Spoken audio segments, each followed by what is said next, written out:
안녕하세요. 저는 한국 프로축구연맹 의무위원 겸 수원 삼성 주치 배상원이라고 합니다. 현재 선수촌병원 정형외과에 근무 중입니다. 오늘 설명드릴 내용은 하지의 스트레스 골절, 흔히 얘기하는 피로골절에 대한 것입니다. 이 영상은 주로 선수들에게 설명하려는 것이어서 스트레스 골절이 어떤 것인지에 대하여 쉽게 이해할 수 있도록 간단하게 정리하여 설명드리겠습니다. 스트레스 골절, 피로 골절이라고 하는데 용어 정리를 한번 하겠습니다. 대부분 선수들이나 코칭 스태프분들이 병원에 오면 피로 골절이라고 얘기하고 또 그렇게 설명을 드립니다. 그러나 정확히 얘기하면 피로 골절이라는 진단명 안에는 스트레스 골절과 불충분 골절이라는 두 가지 유형이 있습니다. 여기서 선수들에게서 발생되는 것은 스트레스 골절이라고 하는 것이 정확한 표현이지만 피로 골절이라고 해서 틀린 용어는 아닙니다. 아마도 피로 골절이 발음하기도 편하고 이해하기도 쉽고 해서 모두 익숙하게 사용하고 있는 것 같습니다. 좀 더 자세히 설명드리면 스트레스 골절은 정상적인 뼈의 강도를 가지고 있는 경우에서 운동량이 많아서 발생된 것을 의미하고 주로 선수들한테서 발생되는 것을 의미합니다. 불충분 골절은 뼈의 강도가 정상보다 낮은 형태에서 운동량은 그 사람의 신체 조건이나 연령 등에 대하여 정상이거나 적은 경우인데도 불구하고 발생된 경우를 말하는데, 예를 들면 골다공증, 노화현상, 암 같은 병으로 뼈의 강도가 약해진 분들에게서 발생되는 것은 불충분 골절이라고 그렇게 이해하면 되겠습니다. 이번 영상 속에는 스트레스 골절의 전반적인 상황에 대한 것과 축구 선수들에 있어서 제일 많이 발생되는 5번째 중족골 골절과 정강이 골절 두 가지에 대해서 간단하게 설명드리겠습니다. 스트레스 골절은 반복되는 스트레스로 인하여 미세 손상이 뼈에 발생이 되고 그 손상된 뼈가 회복되는 속도, 즉 뼈가 새로 만들어지는 속도가 손상된 뼈가 흡수되는 속도를 따라갈 수가 없어서 나타난 결과입니다.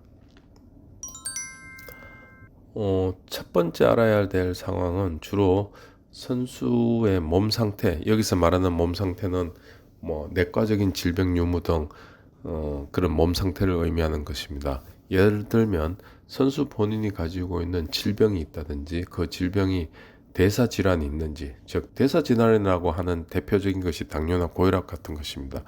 대사질환 이외에 호르몬의 불균형, 갑상선 기능의 이상, 그리고 식생활에 대한 다른 습관, 아니면 담배와 술, 그리고 칼슘, 알부민, 바이타민 D, 골밀도 등 이런 것이 어떤 것인지를 알아야 되고, 여자 선수들은 생리불순이 있는지 등도 필요한 상황입니다. 이런 것은 선수 본인이 잘 알고 있어야 되는데, 그러나 제 경험에 보면은 프로구단 메디컬 테스트를 해보면 워낙 잘 관리를 해서 그런지 질병에 대한 것은 거의 없었던 것 같습니다. 다만 유소년 선수들은 입단 메디컬 테스트가 활성화되어 있지 않기 때문에 유소년들에 대한 평가가 중요할 것 같습니다. 두 번째 알아야 될 상황은 주로 팀 내의 의료진이 알아야 하는 것인데, 정형외과적으로는 하지에 어떤 해부학적 변형이 있는지, 예를 들면 평발 혹은 O자형 무릎이 있는지, 좌우 다리 길이의 차이가 있는지, 아니면 앞서 설명한 선수의 몸 상태, 약물 복용 등도 확인이 필요합니다.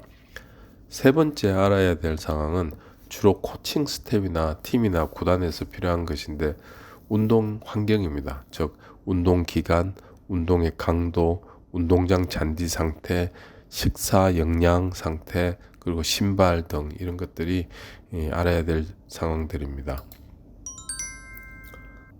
병원에 온 선수들이 어떤 손상이든지 상관없이 가장 많이 하는 질문이 운동하려면 얼마나 걸리나요?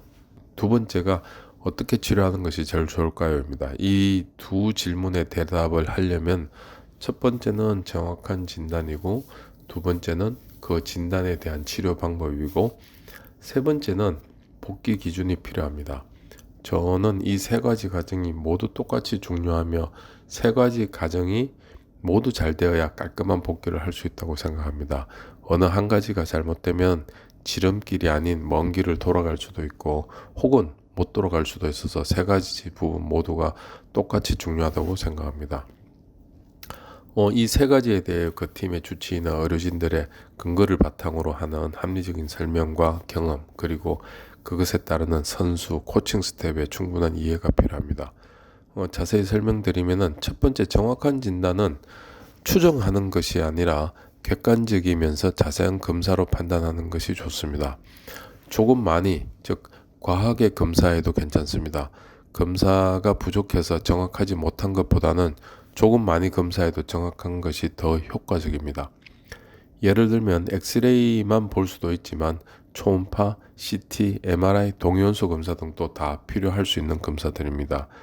여기서 CT는 스트레스 골절에서 반드시 검사해야 하는 것이 좋으며, 초음파, MRI와 동위원소 검사도 필요에 따라서 할 수 있습니다.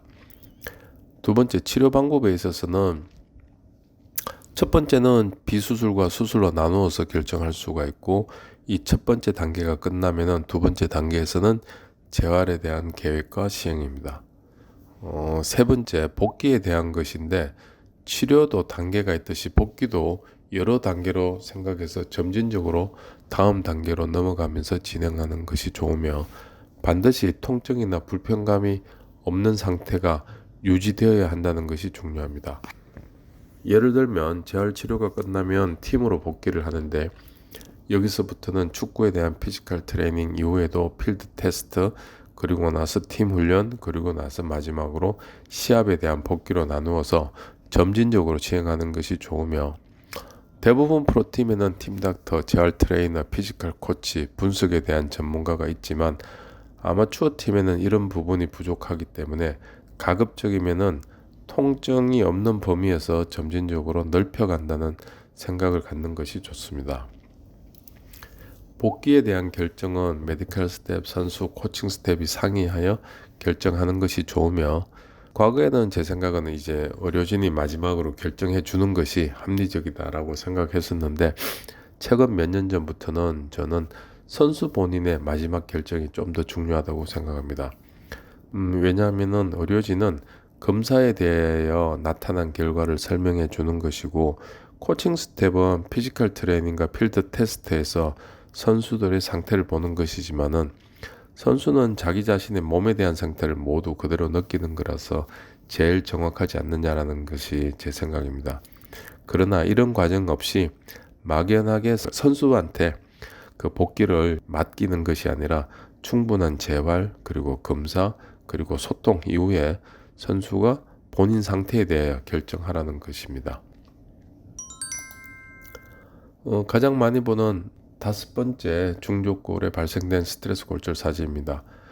진단은 엑스레이, CT, 그리고 압통, 즉 눌러서 아픈 것, 이런 것으로 진단을 하고, 통증의 규모와 기간이 애매한 경우에는 골절선 외에 뼈 주위의 상태를 보기 위하여 동위원소 검사 혹은 MRI도 고려합니다. 동위원소 검사는 객관적으로 통증이 어느 정도 있는지를 추정할 수가 있으며, 그래서 과거에는 수술의 적응증 중에 하나로 동위원소 검사 양성 반응도 기준이 되기도 했습니다. 요즘은 CT와 동위원소 검사가 동시에 하는 방법도 있습니다. MRI는 뼈의 부종의 범위를 보기는 좋지만 자주 검사하는 편은 아닙니다. 치료 방법은 제가 설명드리는 것이 다 옳은 것은 아니지만 현재 책에 나와 있는 내용을 정리해서 보편적으로 설명드리겠습니다. 왼쪽 사진처럼 골절선이 피질골, 즉 부분적으로만 있는 경우는 비수술을 먼저 권합니다.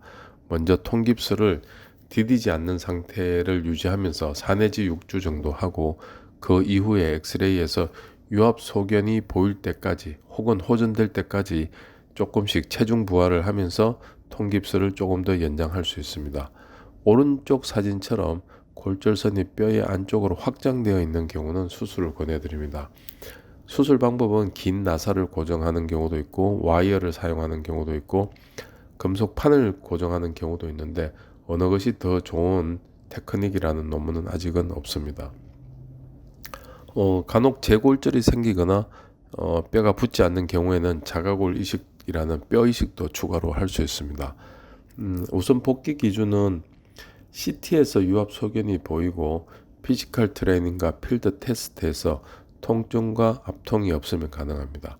보통은 복귀 시기가 4 내지 6개월 사이인데 첫 번째는 복귀 기준에 합당해야 되고 두 번째는 선수 본인이 느낌이 편해야 한다고 저는 얘기해 드립니다. 주치의나 의료진이 얘기하는 것은 객관적 참고 사항이고 본인 느낌이 좀 더 중요하다고 저는 설명해 드립니다. 지금 보이는 사진은 정강이뼈 앞쪽에 발생된 스트레스 골절 사진입니다. 정강이뼈 앞쪽에 발생되는 경우인데 근육의 힘이 골절선을 기준으로 해서 이렇게 벌어지는 형태이기 때문에 잘 낫지 않습니다. 진단은 엑스레이, CT, MRI, 동요원소 검사, 앞장에서 설명드렸듯이 다 각각 검사의 장점들이 있습니다. 골절선 부위가 벌어지는 듯 당겨지는 곳이기 때문에 치료가 어려운데 비교적 골키퍼들은 잘 견디지만 필드 선수들은 되게 힘들어하는 편입니다. 사진에서 보이는 것처럼 부분적으로 하나 정도가 있는 경우는 비수술적 치료를 권하고 일상생활에서 통증이 없어질 때까지 체중 부하를 하지 말고 보조기 착용을 권합니다.